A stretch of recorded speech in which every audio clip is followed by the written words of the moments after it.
Hello and welcome to all, hope you all are doing great.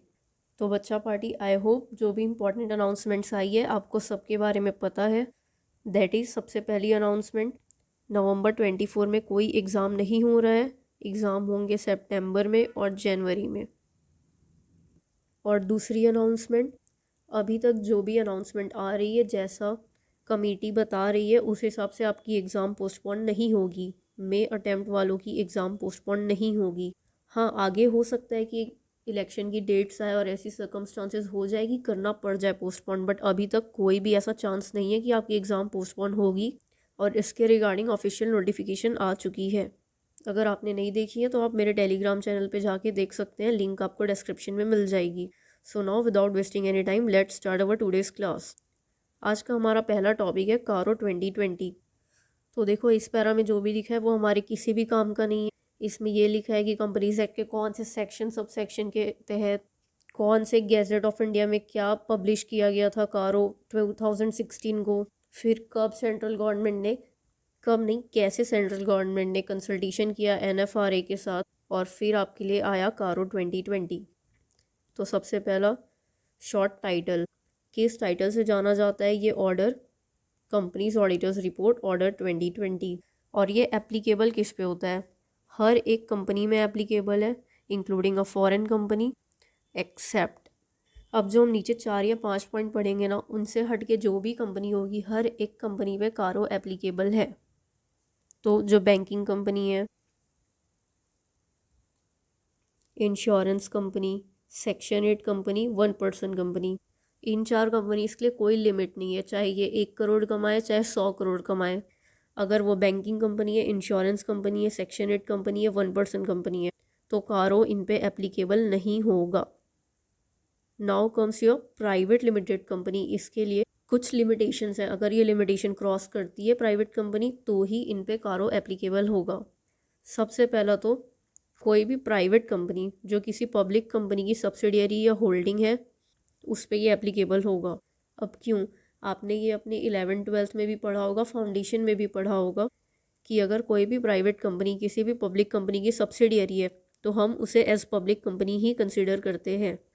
तो अगर कोई भी ऐसी प्राइवेट कंपनी है जो सब्सिडियरी या होल्डिंग है पब्लिक कंपनी की, तो हम वहाँ पे किसी भी तरह की लिमिटेशन नहीं देखेंगे, वहाँ पे कारो एप्लीकेबल होगा। अब ऐसी कौन सी प्राइवेट कंपनीज है जिन पे कारो एप्लीकेबल नहीं होता? तो जिनका paid up cap share capital below 1 crore हो, एंड जिनकी बोरोविंग्स जो डेट है फ्रॉम बैंक्स और फाइनेंशियल इंस्टीट्यूशन बिलो 1 करोड़ हो, एंड उनकी जो रेवेन्यू है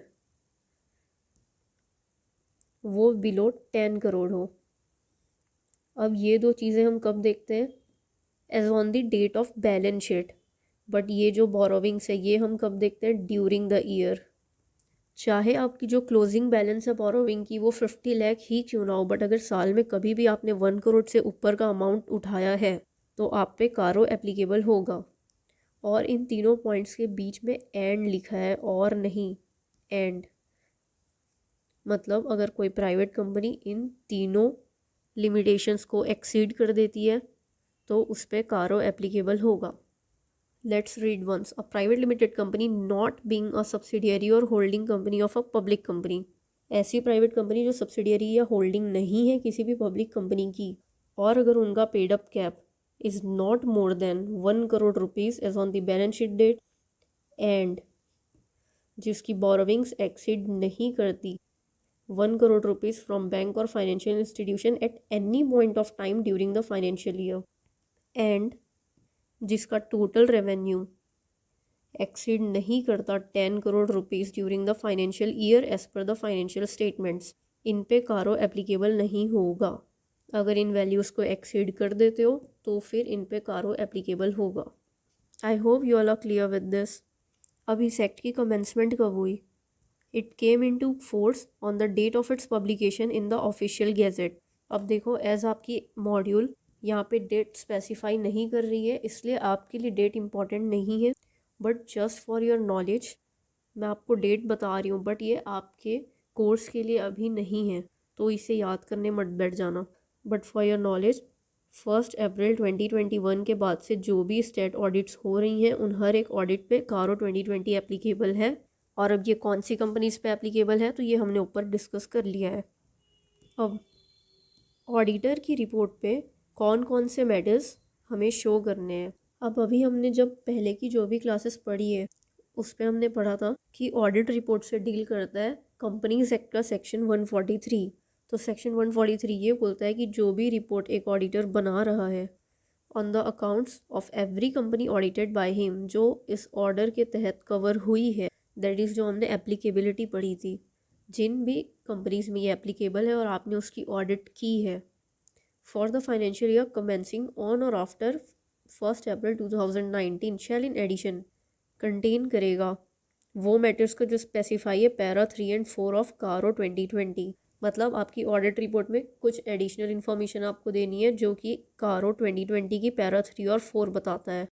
अब इस चीज़ को ना ध्यान से पढ़ो, यहाँ पे क्या बोल रहा है, फाइनेंशियल ईयर्स कमेंसिंग ऑन और आफ्टर 1 अप्रैल 2019। ये नहीं बोल रहा कि 1 अप्रैल 2019 के बाद जो भी ऑडिट हो रही है उस ऑडिट में कारो एप्लीकेबल है। ये बोल रहा है कि इसके बाद जो भी ऑपरेशंस हुए, दैट इज़ अगर 1920 की ऑपरेशन है तो आप इसकी ऑडिट कब करोगे, 2021 में।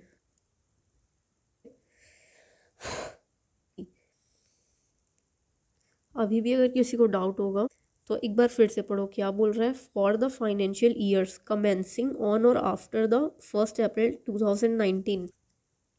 अब ये ईयर कमेंस हुआ, कब ख़त्म होगा ये, 2020 में। इसकी ऑडिट कब होगी, 2021 में। सी ऑफिशियल गैजेट में अनाउंसमेंट कब हुई थी, 25 फेब 2020 को। तो ऑब्वियस सी बात है इससे पहले तो तुम कारों को यूज़ कर ही नहीं सकते हो, यूज़ इसी के बाद करोगे। बट ये एप्लीकेबल कब से हो जाएगा, 1 अप्रैल 2019 से बनी हुई जो भी अकाउंट्स है उसकी ऑडिट रिपोर्ट में आप ये शो कर सकते हो।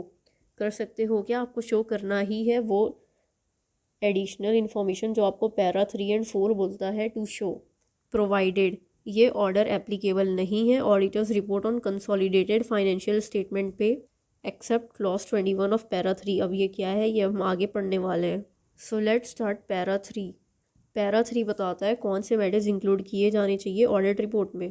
पैरा 3 का क्लॉज 1 किस बारे में बात करता है। देखो अब आपको ना ये क्लॉज नंबर्स याद नहीं होंगे, इन केस अगर नहीं हो पाते हैं कोशिश करना कि याद करो, बट अगर नहीं हो पाते हैं तो इतना लोड मत लेना, एटलीस्ट बस पैरा याद रखना कि पैरा 3 क्या क्या बताने बोल रहा है और पैरा 4 क्या क्या बताने बोल रहा है। तो क्लॉज 1 बोलता है कि क्या कंपनी प्रॉपर रिकॉर्ड्स मेंटेन करके रख रही है, क्या हर एक quantitative detail situation of PPE show कर रही है, क्या कंपनी मेंटेन कर रही है proper records showing full particulars of intangible assets, that is tangible assets जो है उनके लिए उनकी क्वांटिटेटिव डिटेल्स उनकी सिचुएशन, और जो इनटेंजिबल है उनकी फुल पर्टिकुलर्स शो करते हुए एक प्रॉपर रिकॉर्ड मेंटेन कर रही है या नहीं। और अब यहाँ पे जिस पीपीई की बात हो रही है क्या उनका फिजिकल वेरिफिकेशन हुआ है by management eight reasonable intervals, और अगर वेरिफिकेशन हुआ है तो क्या कोई भी मटेरियल डिस्क्रिपेंसी देखी गई है, और अगर ये मटेरियल डिस्क्रिपेंसी देखी गई है तो इसके साथ प्रॉपर्ली डील किया गया है या नहीं in the books of accounts. तो सबसे पहले तो ये बताओ कि प्रॉपर अकाउंट्स मेंटेन हुए हैं क्या, अगर हुए हैं तो ऑब्वियस सी बात है उसमें आपने पीपीई शो की होगी। अब आपने पीपीई शो की है तो पहले ये कंफर्म करो कि क्या इसका फिजिकल वेरिफिकेशन किया मैनेजमेंट ने, और अगर किया तो क्या उन्हें कोई मटेरियल डिस्क्रिपेंसी दिखी, और अगर मटेरियल डिस्क्रिपेंसी दिखी तो उसे प्रॉपर्ली डील किया गया या नहीं। बहुत बार होता है ना ऐसी कोई डिस्क्रिपेंसी दिखती है तो हम शो ही नहीं करते। क्या जो भी इमूवेबल प्रॉपर्टीज़ है उनकी टाइटल डेट्स डिस्क्लोज की गई है फाइनेंशियल स्टेटमेंट में as held in the name of company, और अगर नहीं तो प्रोवाइड करो details thereof in the format below. वो तो हम पढ़ेंगे, उससे पहले ये पढ़ लो, हर इमूवेबल प्रॉपर्टी नहीं जो तुम्हारे नाम पे है, दैट इज़ अदर देन वो प्रॉपर्टी जो तुमने लीज में ली हुई है।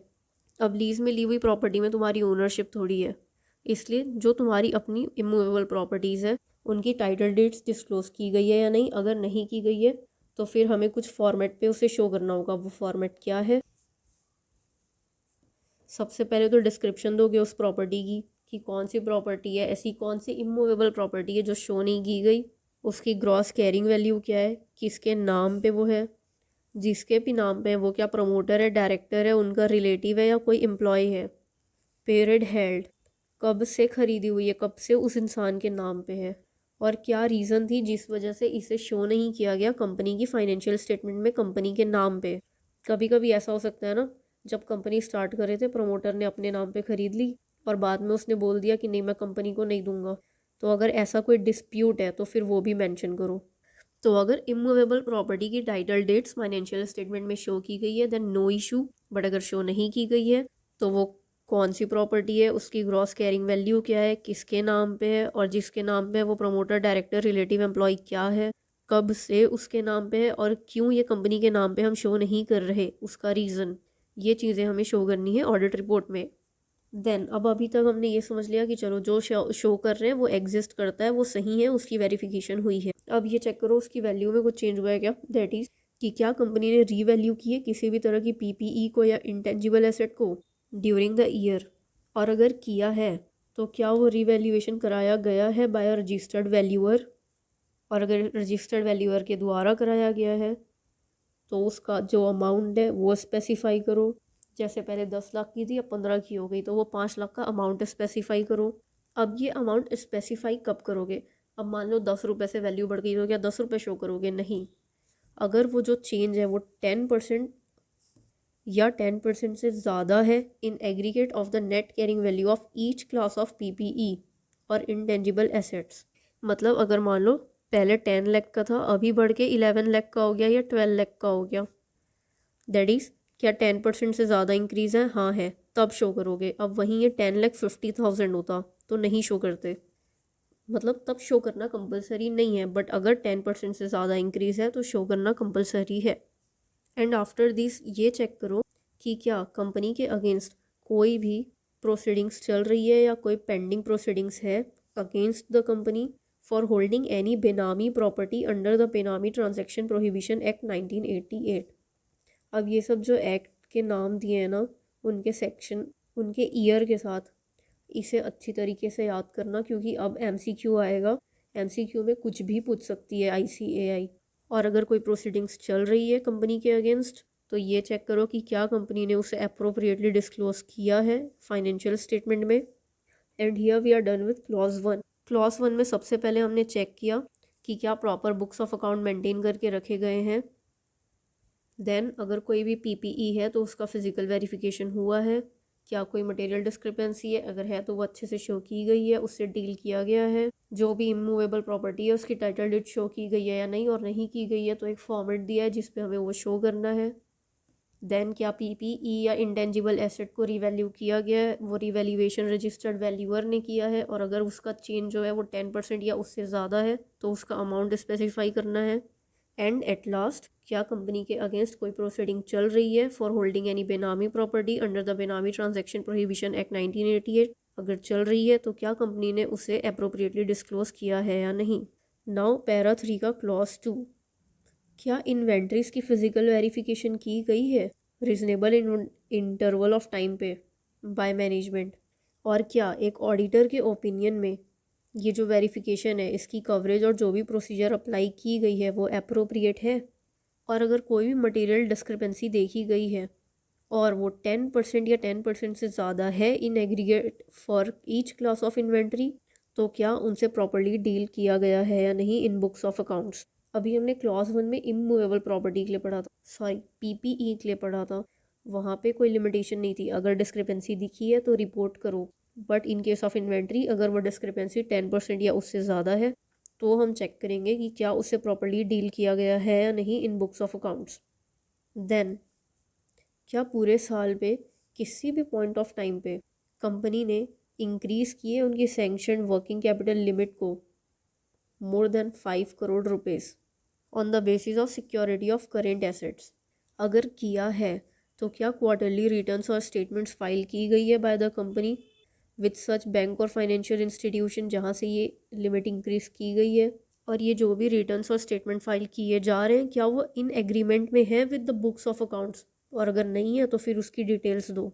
दैट इज़ आप एज अ ऑडिटर चेक कर रहे हो कि क्या पूरे साल में कभी भी वर्किंग कैपिटल की लिमिट को 5 करोड़ से एक्सीड किया है, और अगर किया है तो क्या क्वार्टरली रिटर्न्स और स्टेटमेंट्स फाइल किए गए हैं जो एग्रीमेंट में हो बुक्स ऑफ अकाउंट्स के, और अगर एग्रीमेंट में नहीं है तो फिर आप अपनी ऑडिट रिपोर्ट में उसके बारे में डिटेल्स प्रोवाइड कराओगे।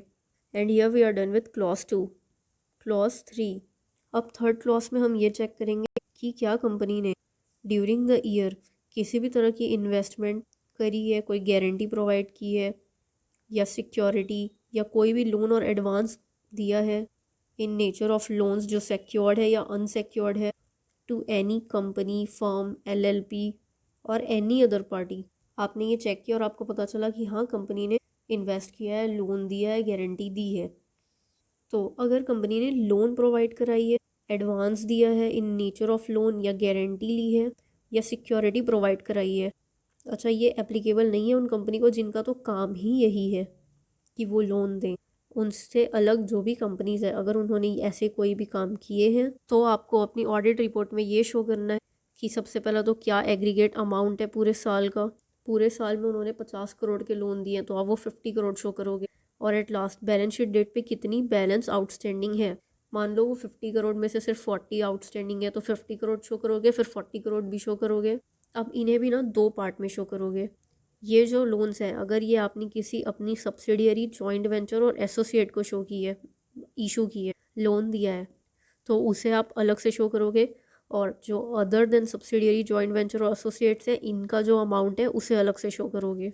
अब ये तो हो गई लोन की बात। अब अगर ऐसा कुछ भी किया है, किसी भी तरह की इन्वेस्टमेंट, गारंटी, लोन जो भी किया है और उनके जो भी टर्म्स एंड कंडीशंस हैं वो प्रिजुडिशियल तो नहीं है कंपनी के इंटरेस्ट से, अब ये चेक करोगे। अब मान लो अगर लोन दिया है तो क्या उन लोन का जो शेड्यूल है रीपेमेंट का वो स्टिपुलेटेड है, वो प्रॉपर है, और जो ये रीपेमेंट्स हैं क्या वो रेगुलर रिसिप्ट हो रहे हैं। मान लो आपने किसी को लोन दिया, आपने बोला कि हर मंथ मुझे 1 लाख रिटर्न करो, ये आपने एकदम फिक्स कर दिया, ये आपने शेड्यूल बना दिया एक रीपेमेंट का, तो क्या एक्चुअल में वो पर्सन आपको 1 लाख पे कर रहा है रेगुलरली। और अगर रेगुलर पेमेंट नहीं हो रही है, दैट इज़ किसी का भी अमाउंट ओवर ड्यू है, तो पहले तो आप अपनी ऑडिट रिपोर्ट में स्पेसिफाई करो total amount over due for more than 90 days. अब 90 डेज़ ही क्यों, तो आपने अकाउंट्स में एनपीए अकाउंट पढ़ा होगा। एक अकाउंट नॉन परफॉर्मिंग एसेट तब बनता है जब वो 90 डेज़ तक पैसे जमा ना करे। तो अगर कोई भी अमाउंट ओवर ड्यू है तो उसका टोटल अमाउंट बताओ फॉर मोर देन 90 डेज़, और ये बताओ कि क्या रिजनेबल स्टेप्स कंपनी ने लिए हैं to recover the principal and interest. अब मान लो ऐसा कोई लोन और एडवांस है in the nature of loan जो ड्यू हुआ है करेंट ईयर में, ड्यू ड्यूरिंग द ईयर, पर उसे पे करने के बजाय ना उसे रिन्यू करा लिया गया है, एक्सटेंड करा लिया गया है, या फ्रेश लोन ले लिया है उस पर्टिकुलर पर्सन ने ताकि वो सेटल कर पाए over due of existing loan. इसका मतलब क्या हुआ ना, आपने आज लोन लिया 5 साल के लिए, जब 5 साल बाद यहाँ पे ये ड्यू हुआ ना, तब आप बोल रहे हो कि मुझे ये, मान लो ये 10 लाख का लोन है, आपको आज यहाँ 10 लाख पे करना है, तो आप वापस से इस डेट में एक नया 10 लाख का लोन ले रहे हो ताकि आप इस लोन को पे कर पाओ। तो अगर कोई फ्रेश लोन लिया गया है, रिन्यू कराया गया है या एक्सटेंड कराया गया है एग्जिस्टिंग लोन को सेम पार्टी के द्वारा, तो स्पेसिफाई करो एग्रीगेट अमाउंट जो ड्यू था, जो रिन्यू कराया गया, एक्सटेंड कराया गया या फ्रेश लोन लिया गया, और इस अमाउंट का क्या परसेंटेज है of the aggregate to the total loans और advances in the nature of loans granted during the year. And again ये उन कंपनीज को एप्लीकेबल नहीं है जिनका प्रिंसिपल बिजनेस ही लोन देना है। अब ये तो उन लोन्स की बात हो गई जिनका टाइम स्पेसिफाइड है कि आपको इस टाइम पे करना ही होगा। अब अगर ऐसे कोई लोन्स और एडवांसेस हैं जो दिए गए हैं in nature of loans either repayable on demand और without specifying any terms, that is अगर कल को बैंक आपसे मांगेगी तो ही आपको पे करना है, अदरवाइज आपको रीपे नहीं करना है। ऐसी कोई लोन है तो उसका एग्रीगेट अमाउंट बताओ, उसका परसेंटेज बताओ to the total loans granted, aggregate amount of loans granted to promoter related parties, जो भी डिफाइंड है कंपनीज एक्ट 2013 में। दैट इज़ अगर कोई भी ऑन डिमांड लोन दी गई है या ऐसी लोन जिसके लिए कोई टर्म्स नहीं है या कोई पीरियड ऑफ रीपेमेंट स्पेसिफाइड नहीं है, तो उसका एग्रीगेट अमाउंट बताओ और उसका परसेंटेज बताओ to the total loans granted to promoters, related parties etcetera. And most importantly, अगर किसी भी तरह का लोन, इन्वेस्टमेंट, गारंटी, सिक्योरिटी दी गई है तो क्या प्रोविजन ऑफ सेक्शन 185 और 186 ऑफ कंपनीज एक्ट के साथ कंप्लाई किया गया है या नहीं, और अगर कंप्लाई नहीं किया गया है तो उसके रिगार्डिंग डिटेल्स प्रोवाइड करो। अच्छा, ये हमारा फोर्थ क्लॉज बोलता है ना, थर्ड क्लॉज यहाँ पे कंप्लीट हो चुका है। थर्ड क्लॉज तक में आपने सब अमाउंट्स बता दिए, परसेंटेज बता दिए। अब फोर्थ क्लॉज में आप ये बताओगे कि जो भी लोन इन्वेस्टमेंट गारंटी है क्या वो एज़ पर सेक्शन 185 और 186 ऑफ कंपनीज एक्ट है या नहीं। देन क्लॉज 5, तो क्लॉज 5 ये कहता है in respect of deposits accepted, या वो अमाउंट जो कि डीम्ड है टू बी डिपॉजिट्स।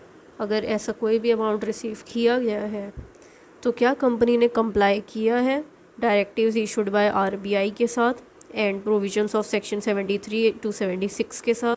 अब ये सेक्शंस क्या है, ये अभी आपने लॉ में पढ़ लिया होगा, जहाँ पे हम ये सीखते हैं कि डिपॉजिट कैसे इशू हो सकती है, प्राइवेट कंपनी कैसे डिपॉजिट इशू करती है, पब्लिक कंपनी के लिए क्या लिमिट होती है एंड ऑल। तो क्या इन सब के साथ कंप्लाई किया है, डायरेक्टिव्स इशूड बाय आरबीआई के साथ कंप्लाई किया है, या अगर कोई भी रेलेवेंट प्रोविज़न है कंपनीज एक्ट का जो इस पे लागू होता है उसके साथ कंप्लाई किया है।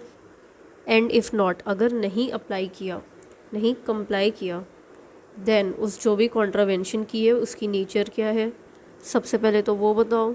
अब आपने जिस भी सेक्शन या जिस भी एक्ट के प्रोविज़न के साथ कंप्लाई नहीं किया है, अगर वो एक्ट किसी भी तरह का ऑर्डर पास करती है जैसे कि by company law board, NCLT या आरबीआई या कोई और कोर्ट या ट्राइब्यूनल, तो क्या इस ऑर्डर के साथ कंप्लाई किया है गया है या नहीं, इस बारे में बताओगे अपनी रिपोर्ट में। दैट इज़ हमें क्या बताना है, डिपॉजिट से रिलेटेड जो भी प्रोविजंस है, एक्ट्स हैं, उनके साथ कंप्लाई किया है या नहीं। और अगर नहीं किया है तो जिसके साथ भी कंप्लाई नहीं किया वो कोई तो ऑर्डर पास करेगा ना आपको। जैसे मान लो आरबीआई आपको बोल रही है कि आपने 10 लाख का अमाउंट गलत तरीके से रेज़ किया है, या डिपॉजिट में इंक्लूड नहीं होना चाहिए और आपने डिपॉजिट में शो कर दिया है, आपने हमारे साथ कंप्लाई नहीं किया, हमारी प्रोविजंस के साथ कंप्लाई नहीं किया, तो अब आप इनको रिटर्न करो। तो अब आप ये चेक करो कि जो ऑर्डर इन्होंने पास किया है उसके साथ कंप्लाई किया गया है या नहीं। देन क्लॉज 6 ये बोलता है कि central government under sub section 1 of section 148 companies act में जो भी स्पेसिफाई करती है उसके बेसिस पे कॉस्ट रिकॉर्ड्स को मेंटेन करके रखा गया है या नहीं। दैट इज़ इस सब सेक्शन से कंप्लाई करते हुए कॉस्ट रिकॉर्ड बनाई गई है, मेंटेन की गई है या नहीं। अब क्लॉज 7 का सब क्लॉज ए क्या कह रहा है, देखो आपको ये ऐसे क्लॉज 7 सब क्लॉज ए करके याद नहीं होगा, so it's not a big deal, but उसके अंदर मैटर क्या लिखा है ये आपको अच्छी तरीके से समझ आना चाहिए क्योंकि केस स्टडी में क्वेश्चंस आते हैं इसके।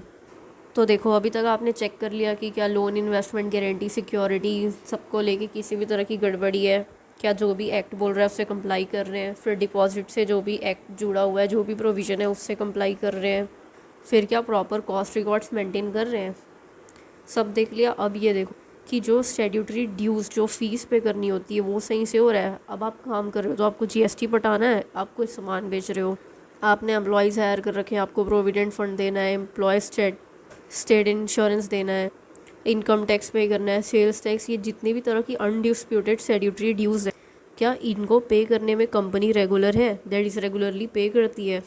अब मान लो आपका अभी का जीएसटी है जनवरी का जिसे आप पे कर रहे हो सितंबर में, ऐसा तो नहीं है। आप अगर जीएसटी में आपने पढ़ा होगा QRMP, quarter return, monthly payment, हर कंपनी के लिए अलग अलग होता है कि उन्हें पूरे एक क्वार्टर का उनके ये ख़त्म होने के बाद किसी एक पर्टिकुलर डेट में अमाउंट पे करना होता है। तो क्या जिस डेट में उन्हें पे करना है उस पे पे करने के लिए वो रेगुलर है।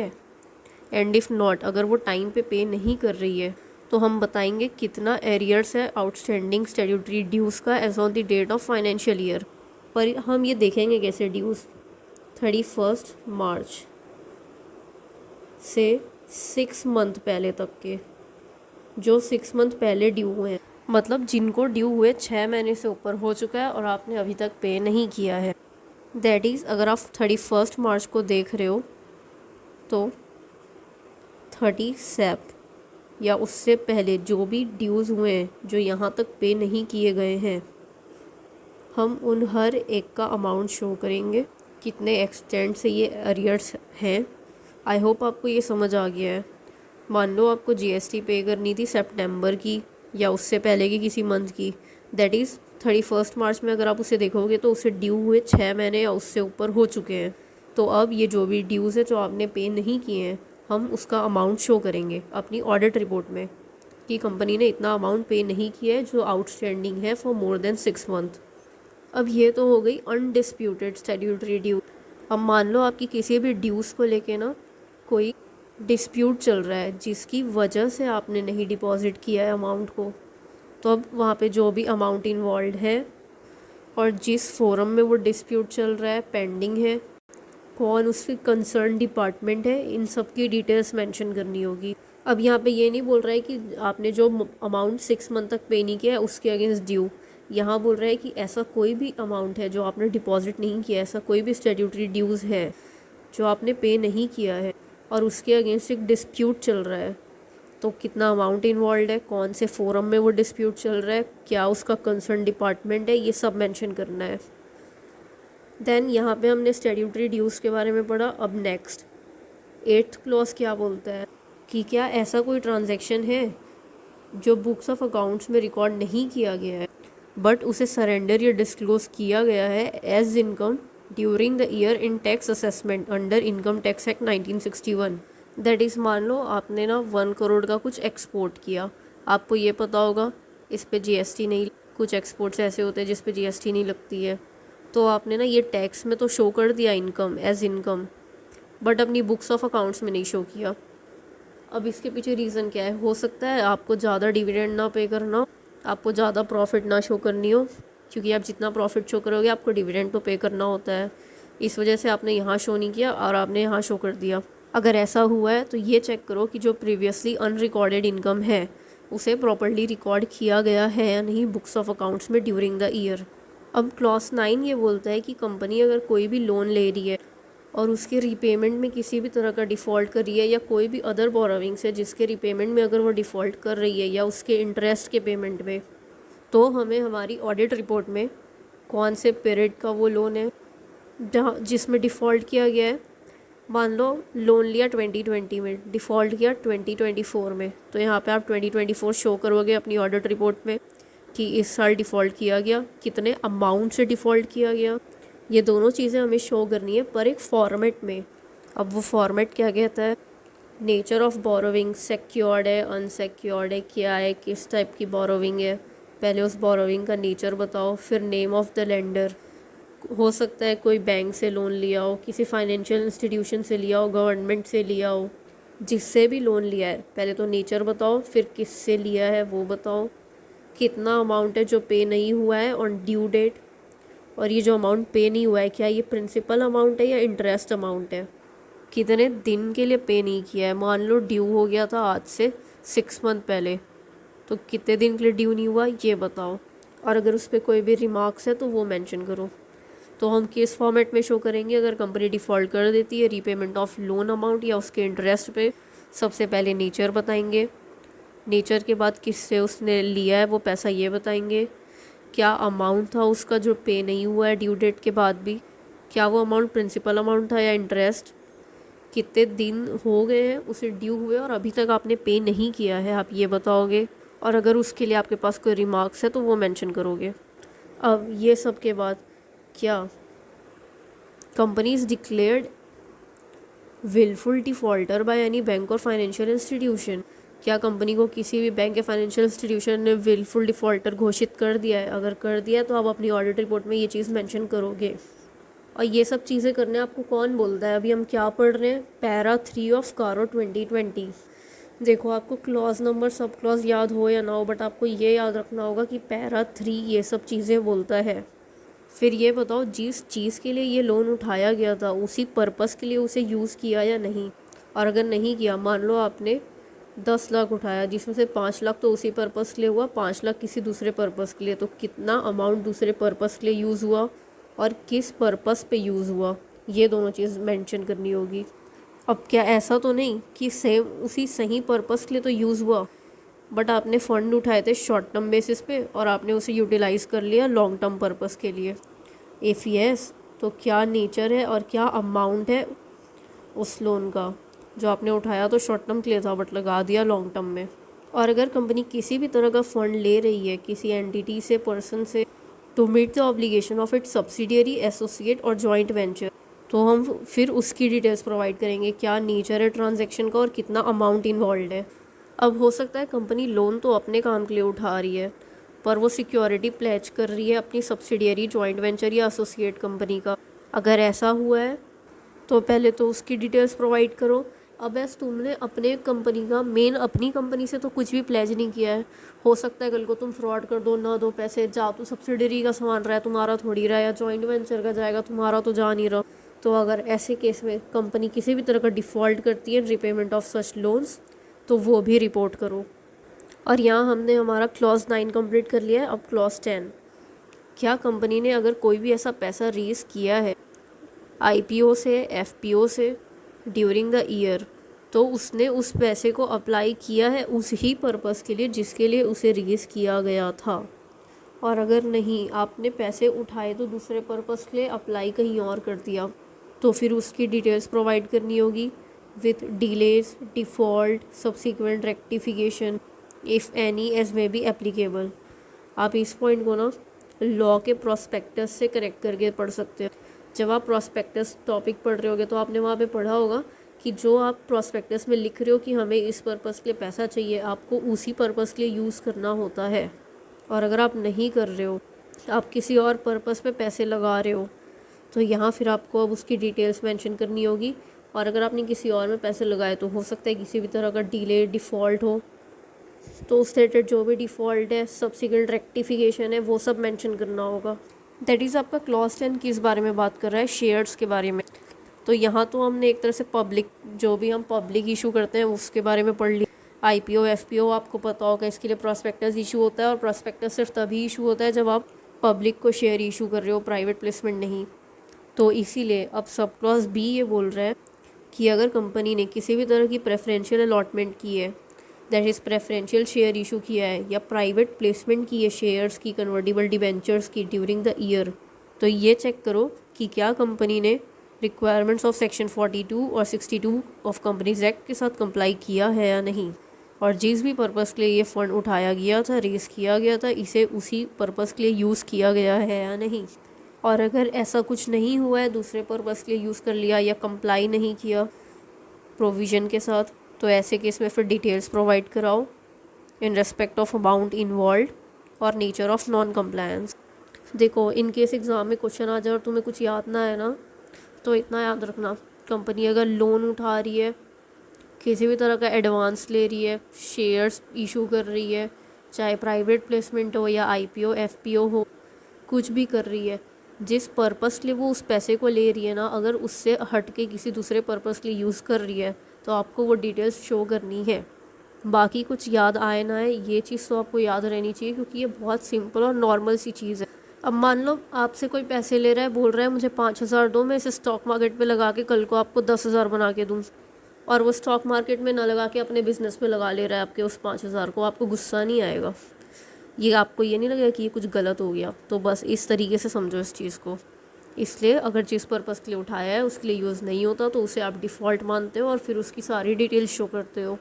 अब क्लॉज 10 के अंदर हमने शेयर्स के बारे में पढ़ लिया। नाउ क्लॉज 11, क्या कोई भी फ्रॉड बाय द कंपनी या ऑन द कंपनी नोटिस किया गया है, रिपोर्ट किया गया है during the year? If yes, तो क्या नेचर का फ्रॉड है, क्या अमाउंट इन्वॉल्व था, वो शो करो। अब ये बी पॉइंट पढ़ने के लिए ना याद करो, हमने पहले एक टॉपिक पढ़ा था कि अगर ऑडिटर किसी भी तरह का फ्रॉड देख रहा है तो वो किसे रिपोर्ट करेगा, या तो सेंट्रल गवर्नमेंट को या बोर्ड को। अब ये कैसे पता चलता है किसे रिपोर्ट करना है? तो अगर 1 करोड़ से ऊपर का फ्रॉड है तो सेंट्रल गवर्नमेंट को, और 1 करोड़ या उसके नीचे का फ्रॉड है तो बोर्ड को या ऑडिट कमेटी को। तो जब एक ऑडिटर सेंट्रल गवर्नमेंट को रिपोर्ट करता है फ्रॉड, तो वो रिपोर्ट किया जाता है अंडर फॉर्म ADT4। और एज हम क्लॉज 11 के अंदर फ्रॉड्स की बात कर रहे हैं, फर्स्ट पॉइंट में हमने ये डिस्कस किया कि अगर कंपनी कोई भी फ्रॉड की है जो रिपोर्ट हुआ है, नोटिस हुआ है, या कंपनी में कोई भी फ्रॉड हुआ है, तो उसका नेचर और अमाउंट हमें बताना है। अब उसके बाद हम ये बताएंगे कि क्या कोई भी रिपोर्ट फाइल की गई है by the auditor in form ADT4 with the central government, जिसका सिंपल सा मतलब ये है ना कि क्या कोई भी फ्रॉड 1 करोड़ से ऊपर का है। अब मान लो यहाँ पे 3 फ्रॉड्स रिपोर्ट किए गए हों, क्या उसमें कोई भी फ्रॉड 1 करोड़ के ऊपर का है? अगर है तो फिर ये सब क्लॉज बी अप्लाई होगा। क्या ऑडिटर को ऑडिट करते वक्त किसी भी विसल ब्लोअर ने कंप्लेन की थी और उसे ऑडिटर ने कंसीडर किया है? ये बताओ। 12th clause talks about Nidhi company. देखो ये जो भी क्लॉज है ना, ये पर्टिकुलर एक सेक्शन के बारे में बात कर रहे हैं, किसी एक पर्टिकुलर एरिया के बारे में। जैसे 10 फ्रॉड के बारे में बात कर रहा है, अब 11 पूरा निधि कंपनी के बारे में।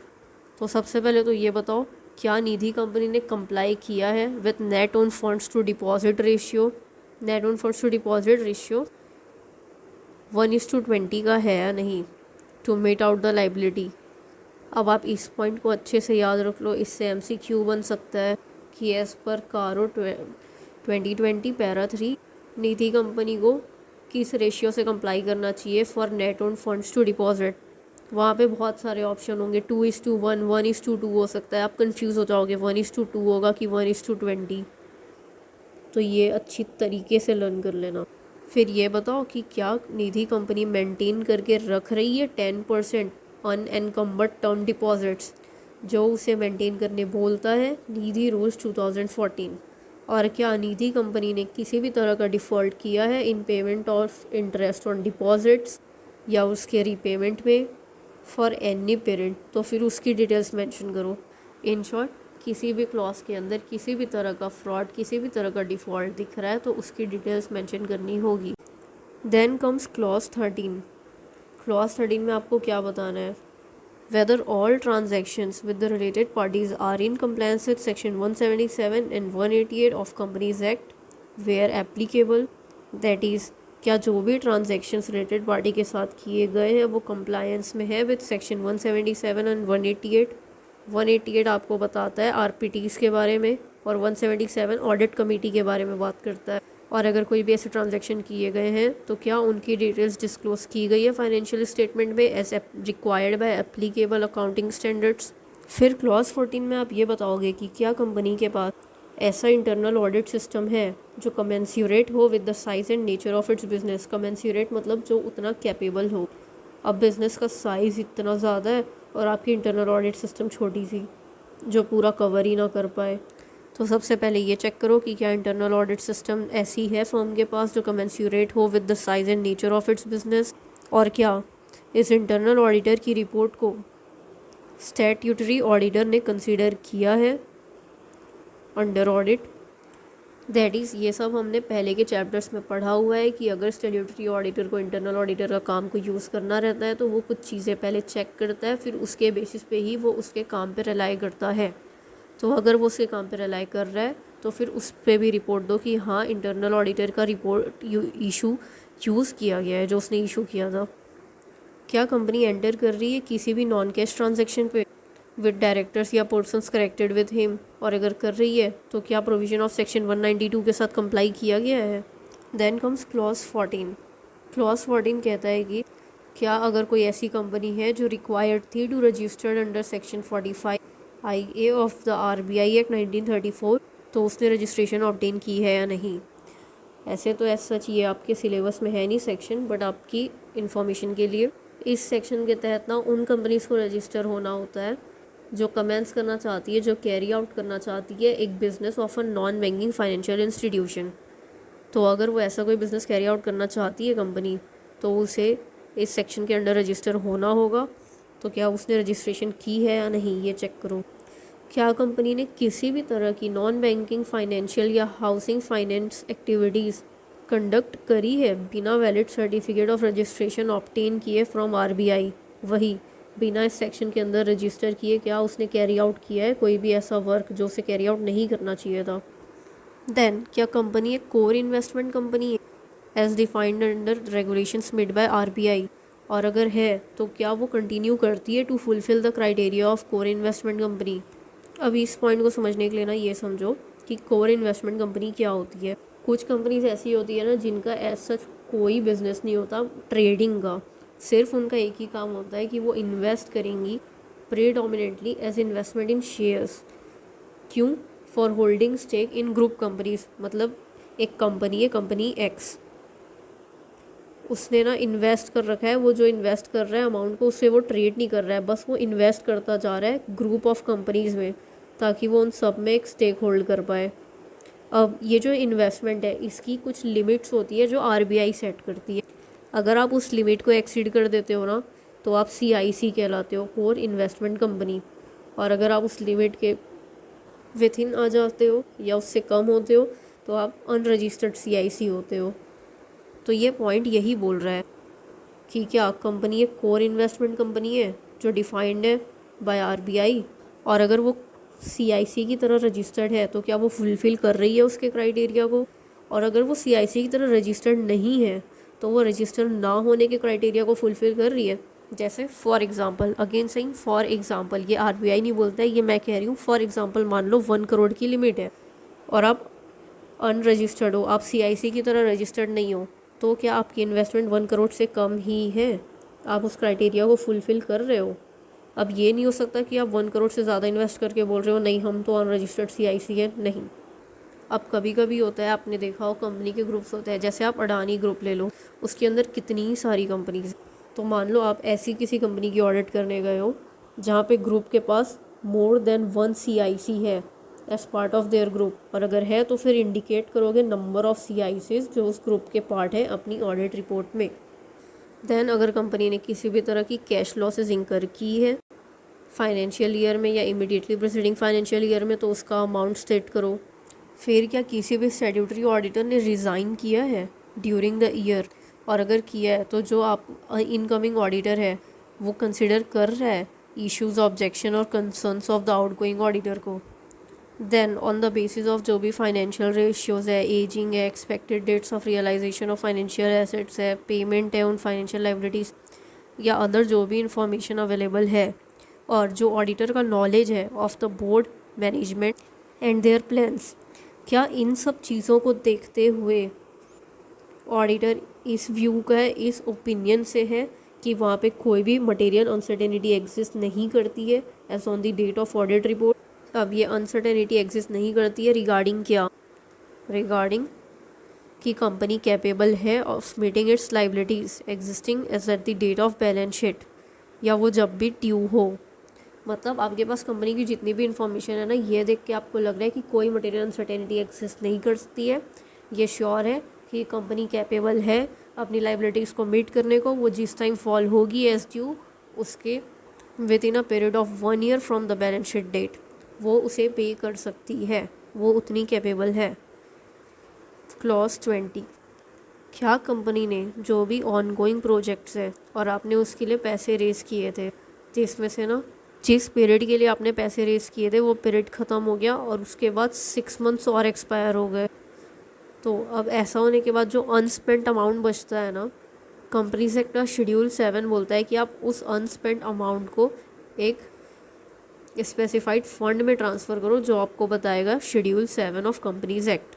इन compliance with second proviso to sub section 5 of section 135 of the said act. Companies act का सेक्शन 135 इस बारे में बताता है। हो सकता है जो ओल्ड कोर्स के बच्चे हैं उन्होंने अकाउंट्स में ये चीज़ पढ़ी हो, अकाउंट्स में नहीं तो लॉ में भी आपने ये चीज़ पढ़ी होगी कि जब आप पैसे रेज़ करते हो वो पैसे बच जाते हैं और एक फाइनेंशियल ईयर एक्सपायर होता है, ख़त्म होता है, उसके बाद with in a period of 6 month of expiry of the financial year हमें उस अनस्पेंट अमाउंट को एक फंड में ट्रांसफ़र करना होता है जो हमें बताता है शेड्यूल 7 ऑफ कंपनीज एक्ट, जिसे गाइड करता है सबसेक्शन 5 ऑफ सेक्शन 135। देखो सिंपली जो आपका सेक्शन 135 सबसेक्शन 5 होता है ना, वो बोलता है कि अगर किसी भी ऑनगोइंग प्रोजेक्ट में कोई अनस्पेंट अमाउंट है तो उसे आपको ट्रांसफ़र करना होगा एक स्पेशल अकाउंट में। अब आपने लॉ पढ़ा है तो आपको ये तो पता होगा कि हर एक्ट के हर सेक्शन के ना कुछ प्रोविज़ोज़ होते हैं। तो मान लो कोई ऐसा फंड है जो इस सब सेक्शन का प्रोविज़ो है, तो उसके बारे में बताता है शेड्यूल 7। दैट इज़ आप अभी एकदम नॉर्मल वे में इतना समझो कि अगर कोई भी अनस्पेंट अमाउंट है और शेड्यूल 7 उसे गाइड कर रहा है कि ये यहाँ ट्रांसफ़र होना चाहिए तो आपने वहाँ ट्रांसफ़र किया है या नहीं, और जिसे सबसेक्शन 5 गाइड कर रहा है उसे आपने वहाँ ट्रांसफ़र किया है या नहीं as per subsection 5। That's it. Now our last clause of para 3। क्या ऑडिटर ने किसी भी तरह की क्वालिफिकेशन या एडवर्स रिमार्क दी है कारो रिपोर्ट में of companies included in consolidated financial statement? क्या कंपनी की कंसोलिडेटेड फाइनेंशियल स्टेटमेंट में ऑडिटर ने अपनी कारो रिपोर्ट में किसी भी तरह की क्वालिफिकेशन या एडवर्स रिमार्क दी है, और अगर दी है तो डिटेल्स दो उस कंपनी की, उस पैराग्राफ नंबर की जिसके तहत ये क्वालिफिकेशन दी गई है, एडवर्स रिमार्क दिया गया है। अब पैरा 3 आपने समझ लिया। अब ये जो पैरा 4 है ना, ये अप्लाई ही तब होगा जब ऑडिटर देगा एक अनफेवरेबल या क्वालिफाइड रिमार्क या क्वालिफाइड आंसर।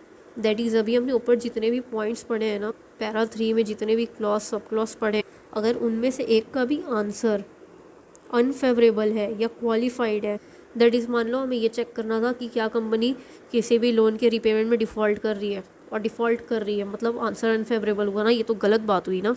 आप वहाँ पे एक क्वालिफाइड रिमार्क दोगे। तो ऐसे केस में पैरा 4 ये बोलता है अगर ऐसा हुआ है तो ऑडिटर को अपनी रिपोर्ट में उसके पीछे का बेसिस भी बताना होगा, बेसिस फॉर सच अनफेवरेबल और qualified answer as the case में भी।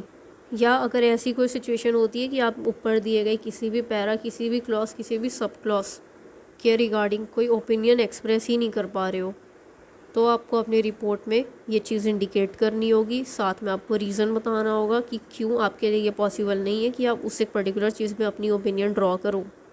And here we are done with CARO 2020, जिसके साथ ये चैप्टर भी ख़त्म होता है। But I know audit report पढ़ाते वक्त मैंने एक टॉपिक आपको नहीं पढ़ाई थी, क्योंकि मैंने आपको कहा था कि पहले हम पढ़ेंगे पूरा कारो रिपोर्ट, उसके बाद आके हम इस टॉपिक को पढ़ेंगे। आ जाओ पेज नंबर 31 पे, reports on other legal and regulatory requirements. तो हमने इस टॉपिक को इसलिए छोड़ा था क्योंकि हमें यहाँ पे ये बताया गया है कि एक ऑडिटर को as per section 143 sub section 3 क्या क्या चीज़ें रिपोर्ट करनी। हमने इसलिए छोड़ा था बिकॉज हमें पता ही नहीं था कि ये सेक्शन क्या है, और अब हमने हमारी पिछली क्लास में ये सेक्शन पढ़ लिया है, इसलिए इसे एक बार रिवाइज करते हैं और उसके बाद ये चैप्टर ख़त्म हो जाएगा। तो हमने इस सेक्शन के अंदर क्या पढ़ा था कि हमें क्या चीज़ को लेकर रिपोर्ट करना है, कि क्या हमने ऑब्टेन कर ली है हर एक information explanation to the best of our knowledge and belief जो ज़रूरी थी for the purpose of our audit. देखो यहाँ पे हम सिर्फ पढ़ के रिवाइज करने वाले हैं, ये वापस से समझने नहीं वाले हैं, क्योंकि ये हमने ऑलरेडी इसकी पहली क्लास में समझ लिया है। फिर क्या हमारी ओपिनियन में proper books of accounts maintain करके रख रही है company as required by law, और जो भी प्रॉपर रिटर्न्स हैं जो एडिक्वेट है for the purpose of our audit, वो सब हम रिसीव कर रहे हैं फ्रॉम द ब्रांचेस जिस पे हमने विजिट नहीं किया है। और अगर किसी भी ब्रांच की ऑडिट कोई ब्रांच ऑडिटर कर रहा है, दैट इज़ कंपनी ऑडिटर से अलग, प्रिंसिपल ऑडिटर से अलग कोई दूसरा ऑडिटर कर रहा है, तो क्या हमने उनकी अकाउंट्स पे जो रिपोर्ट है वो रिसीव की है या नहीं। फिर हमने पढ़ा था कि हम ये चेक करेंगे कि क्या जो बैलेंस शीट है, स्टेटमेंट ऑफ P&L है, कैश फ्लो स्टेटमेंट है, वो है कि नहीं in agreement with book of accounts. That is आपकी जर्नल एंट्री लेजर जो शो कर रही है वही आपकी बैलेंस शीट शो कर रही है। और फिर क्या आपकी ओपिनियन पे जो ये aforesaid stand alone financial statement है वो कंप्लाई कर रही है अकाउंटिंग स्टैंडर्ड से। फिर हम ये बताएंगे कि हमारी कोई भी ऑब्जर्वेशन या कमेंट नहीं है फाइनेंशियल स्टेटमेंट या किसी भी ऐसे मैटर पे जिसका कोई एडवर्स इफेक्ट हो on functioning of company. That is हमें किसी भी तरह का एडवर्स इफेक्ट नहीं दिख रहा है। ये सब पॉइंट्स हमने सेक्शन 143 सब सेक्शन 3 में पढ़ा था कि हमें क्या क्या देखना होता है। अब हमने देख तो लिया, उसे हम बताएंगे कैसे, इस तरीके से। फिर हमने वहाँ ये पढ़ा था कि हमें ये चेक करना है कि कोई डायरेक्टर डिस्क्वालीफाइड तो नहीं है, तो हम यहाँ ये बता रहे हैं कि हाँ हमने रिटर्न रिप्रेजेंटेशन ऑब्टेन कर ली है, जिसके बेसिस पे हम ये कह सकते हैं कि कोई भी ऑडिटर डिस्क्वालीफाइड नहीं है from being appointed as a director, और हमारी कोई भी क्वालिफिकेशन, रिजर्वेशन, एडवर्स रिमार्क नहीं है relating to the maintenance of accounts या other matters connected with therewith. फिर आपको याद होगा हमने पढ़ा था about internal financial controls over financial reporting. इसके बारे में हमें जो भी रिपोर्ट करना है वो हम एक सेपरेट रिपोर्ट में देंगे इन एनेक्जर ए। फिर हमने पढ़ा था कि हमें रूल 11 के अंडर कुछ और चीज़ें भी रिपोर्ट करनी होती है। दैट इज़ की क्या कंपनी के अगेंस्ट कोई पेंडिंग लिटिगेशन, उसकी फाइनेंशियल पोजीशन पे, फाइनेंशियल स्टेटमेंट पे, तो कंपनी ने उसे डिस्क्लोज़ किया है। फिर हमें ये बताना है कि क्या कंपनी ने प्रोविज़न बनाए हैं जो वो रिक्वायर्ड थी बनाने को एज़ पर एप्लीकेबल लॉ और अकाउंटिंग स्टैंडर्ड्स। अब प्रोविज़न हम बनाते क्या के लिए, फॉर मटेरियल फोर्सिएबल लॉसेस, अगर किसी भी तरह का लॉन्ग टर्म कॉन्ट्रैक्ट है इंक्लूडिंग डेरिवेटिव कॉन्ट्रैक्ट। फिर हम ये बताएंगे कि क्या कंपनी ने किसी भी तरह का डिले किया है अमाउंट ट्रांसफ़र करने पे, जो उसे ट्रांसफ़र करना था IEPF फंड पे, या ऐसे कोई भी अमाउंट था ही नहीं जो आप रिक्वायर्ड थे ट्रांसफ़र करने को। फिर उसके बाद हमने पढ़ा था कि मैनेजमेंट रिप्रेजेंट करेगी to the best of his knowledge and belief other than जो भी उन्होंने डिस्क्लोज़ किया है, जो भी उन्होंने डिस्क्लोज़ किया है उसके अलावा कोई भी ऐसे फंड्स नहीं है जो एडवांस किए गए हैं, लोन किए गए हैं या इन्वेस्ट किए गए हैं। और वही वो ये भी बोलेगी कि हमने जो भी डिस्क्लोज़ किया है उसके किसी भी तरह का फ़ंड हमने रिसीव नहीं किया है। और फिर एट लास्ट हम हमारी ऑडिट रिपोर्ट में ये शो करेंगे इस चीज़ को लेके कि हमने जो भी ऑडिट प्रोसीजर्स परफॉर्म किए हैं, जो भी उस सर्कमस्टांसेस पे रिजनेबल और अप्रोप्रिएट थे, उसके बेसिस पे हमारी नज़र में ऐसी कोई भी चीज़ नहीं आई जो हमें ये बताए कि अभी हमने जो ऊपर 2 पॉइंट्स पढ़े हैं इसे लेके किसी भी तरह की कोई इशू है, कोई डिफ़ॉल्ट है या किसी भी तरह का मटेरियल मिसस्टेटमेंट है। दैन अगर कंपनी ने किसी भी तरह की डिविडेंड डिक्लेयर की है और पे की है तो उसने कंप्लाई किया है with section 123 of companies act. फिर अगर कंपनी ने यूज़ किया है accounting software for maintaining it's books of accounts तो हम वो बताएंगे, जिसमें फ़ीचर होगा ऑफ रिकॉर्डिंग ऑडिट ट्रेल, और उसे through out the year use किया गया है, हर ट्रांजैक्शन के लिए यूज़ किया गया है जो भी रिकॉर्ड हुई है सॉफ्टवेयर में। और ये जो ऑडिट ट्रेल फीचर है इसके साथ किसी भी तरह का टेम्पर नहीं किया गया है, कोई छेड़छाड़ नहीं की गई है। ये प्रिजर्व्ड है by the company as per the statutory requirements for record retention. And at last as we know, हम फर्म का नाम शो करते हैं, फर्म का रजिस्ट्रेशन नंबर बताते हैं, साइन करते हैं, जो मेंबर साइन कर रहा है उसका नाम, उसका डेसिग्नेशन, उसका मेंबरशिप नंबर। फिर हमने पढ़ाई था हर डॉक्यूमेंट के लिए एक यूनिक नंबर जनरेट होता है, और प्लेस ऑफ सिग्नेचर, कहाँ पे सिग्नेचर किया गया है। And now we are done with this chapter. आपको अगर कोई भी डाउट हो तो आप पूछ सकते हो, I will clear doubt. From next class हम स्टार्ट करेंगे chapter 9। Thank you and all the best.